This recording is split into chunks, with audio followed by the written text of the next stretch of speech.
দশম শ্রেণীর বাংলার সেকেন্ড ইউনিট টেস্টের সম্পূর্ণ সাজেশন নিয়ে আজকের ভিডিওটি।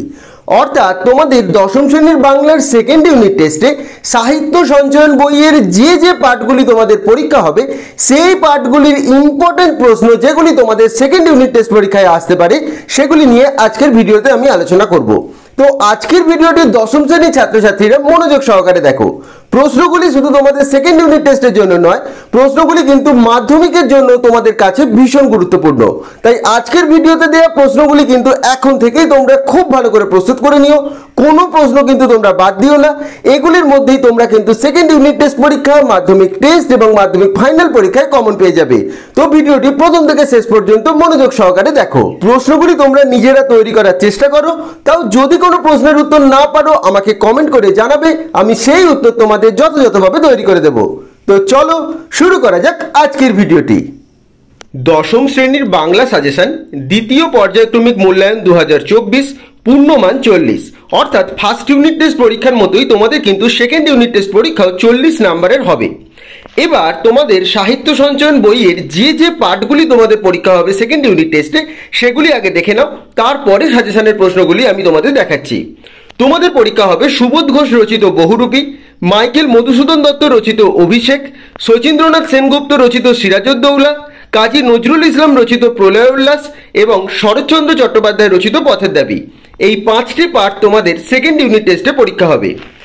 এবার তোমাদের প্রথম যে পার্টটি পরীক্ষা হবে সুবোধ ঘোষ রচিত বহুরূপী, সেই বহুরূপীর ইম্পর্টেন্ট 3 নম্বরের প্রশ্নগুলি দেখে নাও। আমি এই সাজেশনে তোমাদের 3 নম্বর এবং 5 নম্বরের ইম্পর্টেন্ট প্রশ্নগুলি দিয়ে দিচ্ছি। 1 নম্বরের কোনো প্রশ্ন আমি তোমাদের দিচ্ছি না। যদি তোমরা বলো যে 1 নম্বরের প্রশ্নেরও সাজেশন তোমাদের লাগবে, তাহলে সেই প্রশ্ন উত্তর ভিডিও আমি অবশ্যই তৈরি করে দেব, সেটি কিন্তু আমাকে কমেন্ট করে জানিও।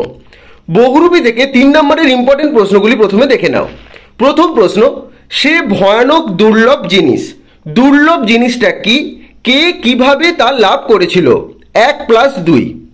2 নম্বর প্রশ্ন, গল্প শুনে খুব গম্ভীর হয়ে গেলেন হরিদা, হরিদা কে ছিলেন? কোন গল্প শুনে হরিদা গম্ভীর হয়ে গিয়েছিলেন? 1+2। 3 নম্বর প্রশ্ন, হরিদা পুলিশ সেজে কোথায় দাঁড়িয়েছিলেন? তিনি কিভাবে মাস্টারমশাইকে বোকা বানিয়েছিলেন? 1+2। পরীক্ষাতে এইরকম প্রশ্ন যখন ভেঙে তোমাদের আসবে 1+2 বা 1+1+1, এই প্রশ্নগুলি অ্যাটেন্ড করার চেষ্টা করবে। 3 নম্বর এবং 5 নম্বরের প্রশ্নের ক্ষেত্রে যত ভাঙা প্রশ্ন তোমরা অ্যাটেন্ড করবে তত কিন্তু বেশি নাম্বার তোমরা পাবে। 4 নম্বর প্রশ্ন, এবার মারিত হাতি লুঠিত ভাণ্ডার, বক্তা কে? তিনি কোন উদ্দেশ্যে কথা বলেছিলেন? 1+2। 5 নাম্বার, আপনি কি ভগবানের চেয়েও বড়, কাকে কথা বলা হয়েছে? কথা বলার কারণ কি? 1+2। 6 নাম্বার, আমি এই সৃষ্টির মধ্যে এক কণা ধুলি, প্রসঙ্গ উল্লেখ করে ব্যাখ্যা করো। এটি যেমন শুধুমাত্র 3 নাম্বার হিসাবেই আসবে। 7 নাম্বার প্রশ্ন, তবে কিছু উপদেশ শুনিয়ে যান, বক্তা কে? তিনি কি উপদেশ শুনিয়েছিলেন? 1+2। 8 নাম্বার, হরিদার উনানের আগুন তখন বেশ গনগনে হয়ে জ্বলছে, হরিদা কে? উক্তিটির মধ্য দিয়ে লেখক পরোক্ষভাবে কি বোঝাতে চেয়েছেন? 1+2। 9 নাম্বার, টাকা ফাঁকা কি করে স্পর্শ করি বল, কে বলেছিলেন? কেন তিনি এমন কথা বলেছিলেন? 1+2। 10 নাম্বার, তাতে যে আমার ঢং নষ্ট হয়ে যায়, ঢং বলতে কি বোঝানো হয়েছে? কিসে ঢং নষ্ট হয়ে যায়? 1+2। 3 নম্বরের এই প্রশ্নগুলি বহুরূপী থেকে অবশ্যই তোমরা করে রেখো, এর মধ্যেই কিন্তু তোমরা কমন পেয়ে যাবে। তবে আমি তোমাদের বলবো প্রতিটা পাঠের কিন্তু বিষয় সংক্ষেপগুলি খুব ভালো করে তোমরা পড়ে রেখো এবং পারলে পাঠগুলিকে অন্তত 2বার রিডিং করে রেখো, তাহলে এই 3 নম্বর এবং 5 নম্বরের প্রশ্নগুলি তোমরা খুব সহজেই উত্তর লিখতে পারবে। এবার এই পাঠ থেকে ইম্পর্টেন্ট 5 নম্বরের প্রশ্নগুলি দেখে নাও।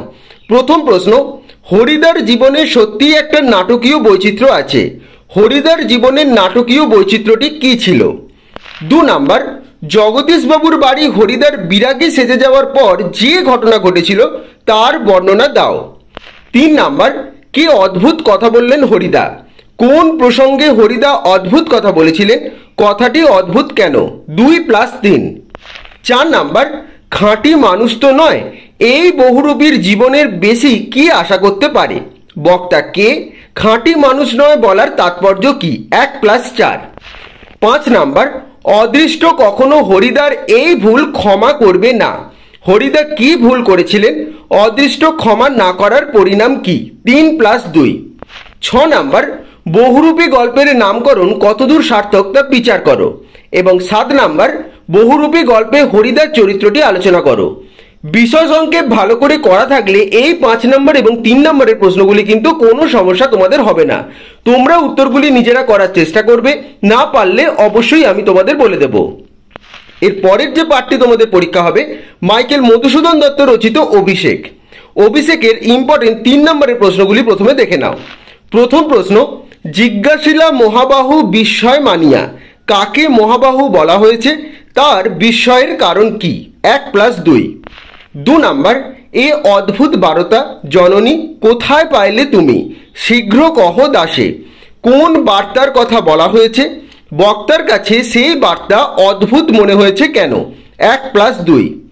3 নাম্বার, ধিক মোরে কহিলা গম্ভীরে কুমারো, কুমারকে তার এই আত্মধিক্কারের কারণ কি? 1+2। 4 নাম্বার, কহিলা কাঁদিয়া ধনী, ধনীকে সে কেঁদে কি বলেছিল? 1+2। 5 নাম্বার, বিদায় এবে দেহ বিধুমুখী, বিধুমুখীকে তার কাছে কেন বিদায় চাওয়া হয়েছে? 1+2। 6 নাম্বার, কাঁপিলা লঙ্কা কাঁপিলা জলধি, এই পরিস্থিতির প্রেক্ষাপট আলোচনা করো। 7 নাম্বার, সাজিছে রাবণ রাজা, রাবণের এই যুদ্ধ সজ্জার বর্ণনা দাও। 8 নাম্বার, এই মায়াপিত বুঝিতে না পারি, বক্তাকে কোন মায়া সে বুঝতে পারছে না? 1+2। 9 নাম্বার, হায় বিধি বাম মম প্রতি, বক্তাকে তিনি এমন কথা বলেছেন কেন? তোমরা প্রশ্নগুলি কিন্তু খাতায় লিখে নাও এবং এখন থেকেই তৈরি করে নাও। 10 নাম্বার, হাসিবে মেঘবাহন, মেঘবাহনকে সে হাসবে কেন? 1+2। 11 নাম্বার, আগে পুজো ইষ্টদেবে, ইষ্টদেবকে তাকে পুজো করার কথা বলা হয়েছে কেন? 1+2। 12 নাম্বার, এতে কহিলা রাজা যথাবিধি লোহে গঙ্গদক, অভিষেক করিলা কুমারে, রাজা ও কুমার বলতে কাদের কথা বোঝানো হয়েছে? রাজা অভিষেকের আগে কুমার কি আদেশ দিয়েছিলেন? 1+2। এই প্রশ্নগুলি 3 নম্বরের প্রশ্ন হিসাবে অবশ্যই কিন্তু অভিষেক থেকে তোমরা করে রেখো, এগুলির মধ্যেই কমন পেয়ে যাবে। এরপর অভিষেকের ইম্পর্টেন্ট 5 নম্বরের প্রশ্নগুলি তোমরা দেখে নাও। প্রথম প্রশ্ন, ছিঁড়িলা কুসুমদাম রোষে মহাবলী, মহাবলী কাকে বলা হয়েছে? তিনি কি কারণে রুষ্ট হয়েছিলেন? রোষে তিনি কি কি করলেন? 1+2+2। 2 নাম্বার, এই কি সাজে আমারে দশা ননান্তজ, আমি ইন্দ্রজিৎ, কোন প্রসঙ্গে বক্তা এই কথাটি বলেছেন? উদ্ধৃত কথায় বক্তার চারিত্রিক কোন গুণের পরিচয় পাওয়া যায়? 2+3। 3 নাম্বার, নমি পুত্র পিতার চরণে করজোর কহিলা, পিতা ও পুত্রের পরিচয় দাও, পাঠ্যাংশ অবলম্বনে পিতা পুত্রের কথোপকথন নিজের ভাষায় লেখো। 1+4। 4 নাম্বার, আলিঙ্গে কুমারে চুম্বি শির মৃদুস্বরে, উত্তর করিলা তবে স্বর্ণ লঙ্কাপতি, কে কাকে আলিঙ্গন করেছে? আলিঙ্গন করে বক্তা যা বলেছেন তা নিজের ভাষায় লেখো। 2+3। 5 নাম্বার, অভিষেক কাব্যাংশে ইন্দ্রজিতের চরিত্র বৈশিষ্ট্য যেভাবে প্রকাশিত হয়েছে তা আলোচনা করো। এই 5টি প্রশ্ন 5 নম্বরের প্রশ্ন হিসাবে অভিষেক থেকে কিন্তু অবশ্যই করে রেখো। এগুলির মধ্যেই তোমরা কিন্তু সেকেন্ড ইউনিট টেস্ট, মাধ্যমিক এবং মাধ্যমিক টেস্টে কমন পেয়ে যাবে। এর পরের যে পাঠটি তোমাদের সেকেন্ড ইউনিট টেস্ট পরীক্ষা হবে সেটি হলো শচীন্দ্রনাথ সেনগুপ্ত রচিত সিরাজউদ্দৌলা। সিরাজউদ্দৌলার ইম্পর্টেন্ট 4 নম্বরের প্রশ্নগুলি দেখে নাও। সিরাজউদ্দৌলার নাট্যাংশে তোমাদের কিন্তু শুধুমাত্র 4 নম্বরের প্রশ্নই থাকবে, এখানে কোনো রকম 3 বা 5 নম্বরের প্রশ্ন থাকবে না। প্রথম প্রশ্ন, কিন্তু ভদ্রতার অযোগ্য তোমরা, কাকে উদ্দেশ্য করে কথাটি বলা হয়েছে? এই কথা বলার কারণ কি? 1+3। 2 নাম্বার, আমার এই অক্ষমতার জন্য তোমরা আমাকে ক্ষমা করো, কে কেন এই মন্তব্য করেছেন? যাকে উদ্দেশ্য করে এই কথা বলা হয়েছে তার মধ্যে এই মন্তব্যের প্রতিক্রিয়া কি হয়েছিল? 2+2। 3 নাম্বার, তোমার কথা আমার চিরদিনই মনে থাকবে, কার কথা বলা হয়েছে? কেন তার কথা মনে থাকবে? 1+3। 4 নাম্বার, এই মুহূর্তে তুমি আমার দরবার ত্যাগ করো, বক্তা কাকে কেন দরবার ত্যাগ করার আদেশ দিয়েছিলেন? 5 নাম্বার, তোমাদের কাছে আমি লজ্জিত। বক্তা কাদের কাছে কেন লজ্জিত? 6 নাম্বার, মুন্সিজি এই পত্রের মর্ম সভাসদদের বুঝিয়ে দিন। কে কাকে পত্র লিখেছিলেন? এই পত্রে কি লেখা ছিল? 1+3। 7 নাম্বার, আর কত হেয় আমাকে করতে চান আপনারা? কারা কাকে কিভাবে হেয় করেছিল? 1+3। 8 নাম্বার, আপনাদের কাছে এই ভিক্ষা যে আমাকে শুধু এই আশ্বাস দিন। কাদের কাছে বক্তা কি ভিক্ষা চান? তিনি কি আশ্বাস প্রত্যাশা করেন? 1+3। 9 নাম্বার, বাংলার এই দুর্দিনে আমাকে ত্যাগ করবেন না। কাদের উদ্দেশ্যে কথা বলা হয়েছে? কোন দুর্দিনের জন্য তার এই আবেদন? 1+3। 10 নাম্বার, বাংলার মান সাহায্য করুন। সিরাজ কাদের কাছে এই সাহায্যের আবেদন জানিয়েছিলেন? কেন তিনি এই সাহায্যের প্রত্যাশী হয়েছেন? 1+3। 11 নাম্বার, বাংলা শুধু হিন্দুর নয়, বাংলা শুধু মুসলমানের নয়, মিলিত হিন্দু মুসলমানের মাতৃভূমি এই গুলবাগ বাংলা। কাদের উদ্দেশ্য করে একথা বলা হয়েছে? এই বক্তব্যের মধ্যে দিয়ে বক্তার কি চারিত্রিক বৈশিষ্ট্য প্রতিফলিত হয়েছে? 1+3। 12 নাম্বার, জাতির সৌভাগ্য সূর্য আজ অস্তাচলগামী। কাদের উদ্দেশ্য করে এই মন্তব্য? একথা বলার কারণ কি? 1+3।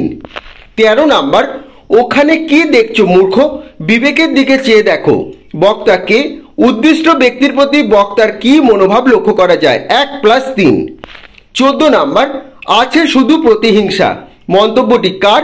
কি কারণে তিনি প্রতিহিংসা পরায়ণ হয়েছেন? 1+3।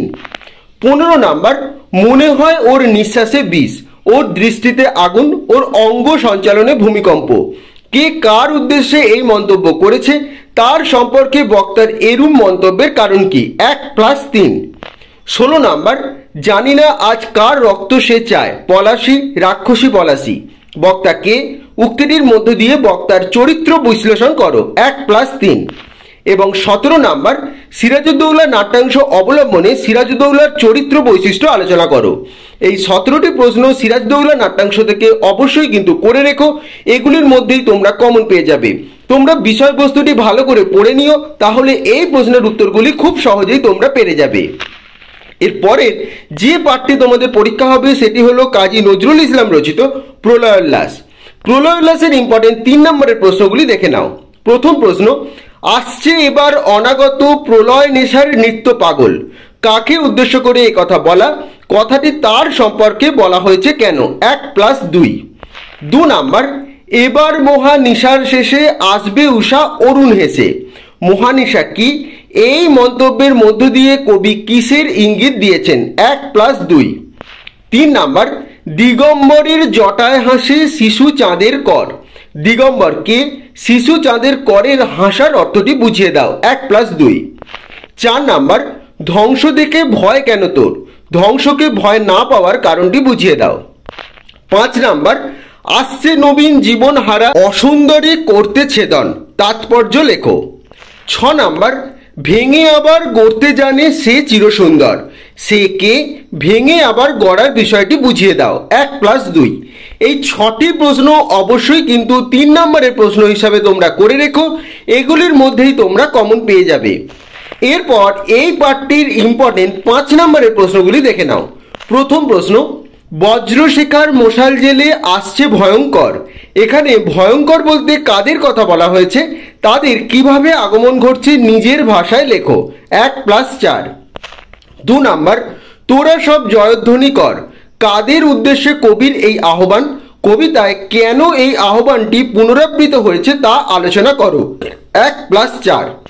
3 নাম্বার, প্রলয় উল্লাস কবিতার মূল বক্তব্য সংক্ষেপে আলোচনা করো। এই 3টি প্রশ্ন অবশ্যই 5 নম্বরের প্রশ্ন হিসাবে করে রেখো। এগুলির মধ্যেই তোমরা কমন পেয়ে যাবে। কবিতার মূল বিষয়বস্তু করে রাখলেই এই প্রশ্নের উত্তরগুলি হয়ে যাবে। এর পরের যে পাঠটি তোমাদের পরীক্ষা হবে শরৎচন্দ্র চট্টোপাধ্যায় রচিত পথের দাবি। পথের দাবির ইম্পর্টেন্ট 3 নম্বরের প্রশ্নগুলি দেখে নাও। প্রথম প্রশ্ন, কেবল আশ্চর্য সেই রোগা মুখের অদ্ভুত দুটি চোখের দৃষ্টি। কার চোখের কথা বলা হয়েছে? সেই চোখের বর্ণনা দাও। 1+2। 2 নাম্বার, পথের দাবি রচনায় গিরিশ মহাপাত্রের চেহারার যে বর্ণনা রয়েছে তার নিজের ভাষায় লেখো।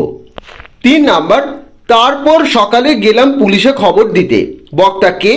কোন খবরের কথা বলা হয়েছে? 1+2। 4 নাম্বার, গভর্নমেন্টের কত টাকাই না এরা বুনো হাঁসের পিছনে ছোটাছুটি করে অপব্যয় করলে। এরা কারা? বুনো হাঁসের পিছনে ছোটার কথা বলা হয়েছে কেন? বুঝিয়ে দাও। 1+2। 5 নাম্বার, আমি ভীরু কিন্তু তাই বলে অবিচারের দণ্ডভোগ করার অপমান আমাকে কম বাজে না। বক্তা কাকে এ কথা বলেছেন? কোন অবিচারের দণ্ডভোগ তাকে ব্যথিত করেছিল? 1+2। 6 নাম্বার, বাবাই একদিন এর চাকরি করে দিয়েছিলেন। বক্তা কে? তাঁর বাবা কাকে কি চাকরি করে দিয়েছিলেন? 7 নাম্বার, তুমি তো ইউরোপিয়ান নও, একথা কে কি কারণে বলেছিল? 1+2। এই 7টি 3 নম্বরের প্রশ্ন। অবশ্যই কিন্তু এই পার্ট থেকে তোমরা করে রেখো, না পারলে কমেন্ট করে জানাবে, আমি যথাযথভাবে সেই উত্তর তোমাদের দিয়ে দেব। এরপর এই পার্টটির ইম্পর্টেন্ট 5 নম্বরের প্রশ্নগুলি দেখে নাও। প্রথম প্রশ্ন, পলিটিক্যাল সাসপেক্ট সব্যসাচী মল্লিককে নিমাইবাবু সম্মুখে হাজির করা হইল। পলিটিক্যাল সাসপেক্ট কথাটির অর্থ কি? এরপরে পুলিশ স্টেশনে কি পরিস্থিতি তৈরি হয়েছিল তা পাঠ্যাংশ অনুসরণে আলোচনা করো। 1+4। 2 নাম্বার, কাকাবাবু এই লোকটিকে আপনি কোনো কথা জিজ্ঞেস না করেই ছেড়ে দিন। যাকে খুঁজছেন সে যে নয় তা আমি জামিন হতে পারি। বক্তা কে? তার সম্পর্কে একথা কেন বলা হয়েছে? 1+4। 3 নম্বর প্রশ্নটি কিন্তু ভীষণ গুরুত্বপূর্ণ। বাবুটির স্বাস্থ্য গেছে কিন্তু শখ 16 আনাই বজায় আছে। বাবুটি কে? তার সাজসজ্জার বর্ণনা দাও। 1+4। 4 নাম্বার, কিন্তু ইহা যে কত বড় ভ্রম তা কয়েকটা স্টেশন পরেই সে অনুভব করল। সে কে? উদ্ধৃত অংশটির প্রসঙ্গ উল্লেখ করে তাৎপর্য বিশ্লেষণ করো। 1+2+2। 5 নাম্বার, পথের দাবি রচনাংশ অবলম্বনে অপূর্ব চরিত্রটি বিশ্লেষণ করো। এবং 6 নাম্বার, পথের দাবি রচনাংশটির নামকরণের সার্থকতা বিচার করো। 7 নাম্বার প্রশ্ন, তোমাদের পাঠ্যাংশ পথের দাবিতে গিরিশ মহাপাত্র যদি সত্যিই সব্যসাচী হন তবে তাঁর সম্পর্কে তোমার মনোভাব ব্যক্ত করো। এই 7টি 5 নম্বরের প্রশ্ন অবশ্যই কিন্তু তোমরা করে রেখো, এর মধ্যেই তোমরা কমন পেয়ে যাবে। তো তোমাদের বাংলার সেকেন্ড ইউনিট টেস্ট 10ম শ্রেণীর সম্পূর্ণ সাজেশন দিয়ে দিলাম সাহিত্য সঞ্চয়ন বইয়ের। এই প্রশ্নের উত্তরগুলি খুব ভালো করে তোমরা তৈরি করে নাও এখন থেকেই, কারণ পরীক্ষা তোমাদের বেশ কিছুটা বাকি আছে। এগুলি এখন থেকে ভালো করে তৈরি করে নিলে শুধু সেকেন্ড ইউনিট টেস্ট পরীক্ষা নয়, তোমাদের মাধ্যমিক টেস্ট এবং ফাইনালের জন্য কিন্তু টোটাল এই চ্যাপ্টারগুলি তোমাদের একদম পরিষ্কারভাবে তৈরি হয়ে যাবে। তাই কোনো প্রশ্ন এগুলির মধ্যে বাদ দিও না, সবকটি উত্তর কিন্তু তৈরি করে নিও। প্রশ্নগুলি খাতায় লিখে নাও এবং উত্তরগুলি লিখে নাও, এবং যদি কোনো প্রশ্নের উত্তর তৈরি করতে না পারো কমেন্ট করে আমাকে জানাবে, আমি যথাযথভাবে সেই উত্তর তোমাদের তৈরি করে দেব। এটাই তোমাদের সেকেন্ড ইউনিট টেস্ট 10ম শ্রেণীর বাংলার সম্পূর্ণ সাজেশন। তো আশা করছি আজকের ভিডিওটি তোমাদের ভালো লেগেছে এবং আজকের ভিডিওর মাধ্যমে 10ম শ্রেণীর বাংলার সেকেন্ড ইউনিট টেস্টের যে প্রশ্নগুলি তোমাদের দিলাম এই প্রশ্নের উত্তরগুলি কিন্তু এখন থেকেই তোমরা তৈরি করে নিও। প্রশ্নগুলি তোমাদের সেকেন্ড ইউনিট টেস্ট পরীক্ষার মাধ্যমিক টেস্ট এবং ফাইনালের জন্য কিন্তু ভীষণ গুরুত্বপূর্ণ। যদি কোনো প্রশ্নের উত্তর না পারো বা তোমাদের কোনো সমস্যা হয় আমাকে অবশ্যই তোমরা কমেন্ট করে জানাবে, আমি সেই উত্তর তোমাদের যথাযথভাবে তৈরি করে দেব। এবং ভিডিওটি ভালো লেগে থাকলে অবশ্যই ভিডিওটি লাইক এবং শেয়ার করে দিও এবং চ্যানেলটি অবশ্যই তোমরা সাবস্ক্রাইব করে দিও। সকলে ভালো থেকো।